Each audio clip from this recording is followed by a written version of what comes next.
Am I in frame or? Yeah, if you Yeah, stand you are. there, you and Don, then You I'm in the are, middle, and a I little am dark. too. You're in the back in the dark. Keep chips in the dark.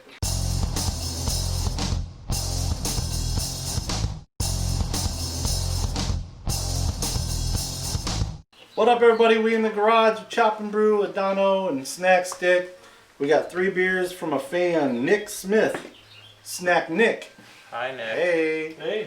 He's a home brewer. He's also a cellarman at Butler Brew Works in Butler, PA. He sent us a cream ale, a Witbier, New England style IPA. I've had one of each of them, and now I thought I would invite Paul and Don over to weigh in. Cream ale, Breeze Brewer's malt, flaked corn, flaked rice, pearl for bittering to about 20 IBUs, USO 5. Says it was still clearing up. He almost didn't send it because he was worried there was yeast in suspension. It is definitely cleared out. Mm-hmm. Yeah, it looks alright. It tastes alright too. You know, we were talking a minute ago that we were getting a little bit of a corn aroma, but now, and this will happen, I feel like that's dissipated. Yes. And now I don't even know if I taste that flavor either. Now it's tasting more like a clean, crisp type of cream ale to me. Yeah, I feel like I get a little of the corn and rice aroma, a little spicy herbal hop, but really it's just kind of a clean malty beer, which I assume a cream ale should be. Nice, small amount of bitterness. Yep, it's got a little bit of hop aroma. Or not aroma, I mean flavor towards the back there. Yeah. No, it's a enjoyable drinking beer on a lovely day. Yeah, very easy drinker, very clean. I'm not super familiar with cream ales. I mean, I've never made one actually made a straight up cream ale, I don't think. And I know that some people do make them and do a nice job. I guess this would be an example of that. I've done it once. It was similar. And yeah, they drink kind of like a pseudo lager, very clean. What's That is it? kind of their thing, right? They're almost like an ale version of some Sure. lagers. I was gonna say, what's the yeast on a cream ale? Is The it yeast, American ale, like 1056. so you're fermenting at He used upper USO 60s 5, or so whatever, probably- or something potentially? Say that again. It's not like a hybrid yeast that you're fermenting No. cooler like a Coles or something. Nope. Okay. You could easily throw a lager yeast at that grain bill and pass it off as an American light lager or something Yeah. like that. I actually had a meeting at the bank this morning. Cause I'm rich! I'm just kidding. And the guy was like grilling me a little bit on beer. And he was like, yeah, I basically learned about beer at ballparks. So it's hard for me to get into XYZ IPAs and stouts. But I told him, I was like, well, anytime you go to a brewery, look for a Helles, a Pils, or a cream ale. And even though I was just steering them towards the light end of the spectrum, now I'm like, oh, it's an ale version of like an American light lager with a little more oomph to it. Yeah, a little more hop maybe. All right, Witbier. Nice. Witbier. Breeze Brewer's malt, Munich 10 ale, flaked wheat, flaked oats, carafoam, light candy sugar, Tettnanger for bittering, 15 IBUs, Sots for flavor. This is interesting. Organic orange marmalade, sweet orange peel, coriander at the end of boil. This is also very interesting. Yeast forbidden fruit, which used to be a strain I would use for the lavender wit beer. I don't think it's actually available to homebrewers anymore, but because Nick has got that secret hookup at the brewery where he can just like scoop a little out. So he borrows a little yeast from one of their house beers. I'm sure I've used that one. I smell the coriander. Yeah, that's Which is herbal not to me. not bad, not out of place. I Does smell it say anything about amount of marmalade or technique or anything? Just marmalade. at end of boil. Like a jar, a Big some old cup. spoon. Who let the dogs out? I get I get the orange. I get a little bit of like toasted, almost like a sweet toasted, like a donut or a cake kind of in the aroma. I also get the slightest kick up of just a little, I don't know if I'd call it funk, but maybe it's some phenolics that I can't quite identify. I remember Forbidden Fruit was kind of low actually on the phenolics, like it was actually for wit beers that you didn't want to be too outstandingly wittish, with the clove and whatnot. I like this. Yeah, it's good.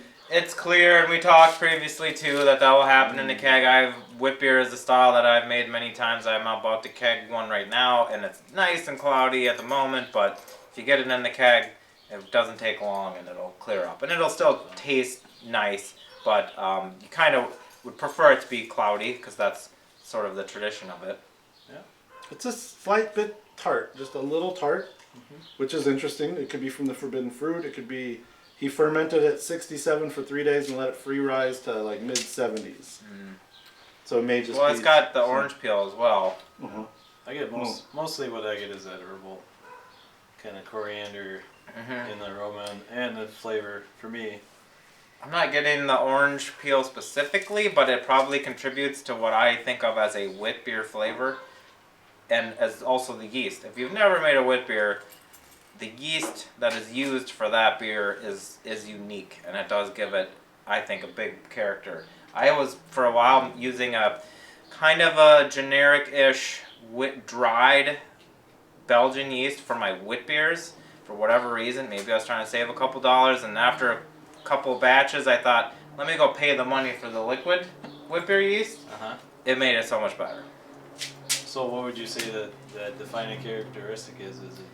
I don't know if it brings it to a level of it probably has the phenolics. It's like this full but soft flavor of cloves and I don't know. Wit beers can be clovey, a little banana. It makes it more pillowy. It makes it like more the dried yeast, whatever it was I was using. I forget what it was, but it made a Belgian beer with the coriander and the orange peel, but the wit beer yeast made it a wit beer. Because most beers that call themselves a white, like Allagash White, is a wit beer, right? Kind of like an American wit beer. So if you think about it, it is pillowy. It's almost kind of like like banana pudding. Yeah, kind of plush and soft and a little bit of sweetness and. No, I think that one's good. Bam. Third up, New England IPA, Northeast IPA, Breeze Brewer's Malt, flaked wheat, flaked oats. Sounds like a malt bill of an NEIPA. Only whirlpool hops, Citra and Sabro, fermented with SO4, so the English dry yeast, dry hopped days 2 and 5 of fermentation. Oh, I didn't realize that. Citra and Sabro. So he whirlpooled and basically kind of like dry hopped in primary. Right. Well, that's what I was talking about. Is they add them for the New England styles. You add them at different times when you wouldn't, during active primary fermentation, sort of throw them in, or you can. Now that it's been sitting here a while, now I'm like, this is like peach and mango to me. Earlier, I wasn't getting a lot of I think fruit. When it was cold, it just had this green hop. Yeah, I got boom cloud. I thought I had like a whiff of like cedar earlier, but I can see that actually now even still. Yeah. But it's like peach mango to me right now in the aroma. Juniper branch, cedar. I can see that. I mean, the Sabro would usually come with coconut, which I can kind of get, but it's berried. It's almost like a darker roasted coconut that I think is kind of like coming off those other tropical flavors and fruit flavors that you're saying. We all did notice that it's darker than we would have thought for the grist and for the style, and we've all talked about how like both pros and homebrewers have had issues with, I don't know if it's oxidation truly, but some kind of like post-packaging phenomenon where this hoppy and this cloudy of beers, they kind of take this like left turn into like brown, dark orange. I don't know the science. I don't know if anybody else does. I've talked to pro brewers about it, and I still can't even like repeat what they've said because it's so scientifically unusual to my mind. The goal is to, even more than any other style, it seems like, to keep the oxygen away to minimize the oxygen contact when you're transferring or packaging. Otherwise my one New England IPA was this dark brown or darker, and I mean it's just as common. You have to be able to do something better and different to make it not happen. That being said, it's still tasty. Yeah, it does not taste oxidized. I think that might be a level of oxidation that like affects appearance because of small biomolecular compounds versus something that creates a true off flavor. It's hoppy as hell though. It's almost a little bitter. I'm surprised that it's only whirlpool and after, but I think people are getting bitterness even though they don't think they are from some of those You do, fermentation especially hops. if it's 212 when you're adding them. I mean, you extract some. Woo! That's been documented, I believe. That was a nice flight Thank you, from sir. Pennsylvania to Minnesota. Man, Thank my you. arms are tired. Cut it out. Nick Smith, people of Pennsylvania, if you can get to Butler Brew Works, do yourself a favor. Go give a high five to Nick Smith. Thanks for sending the beers. Thanks, Nick. Thank you, sir. Peace, chop for chop. Brew for brew. I was like, do we really need to do the tagline? We can always just say goodbye. I say, catch you later. Catch you later, bro. Catch you later. But you say, chop for chop. All for brew, brew for all. Yes.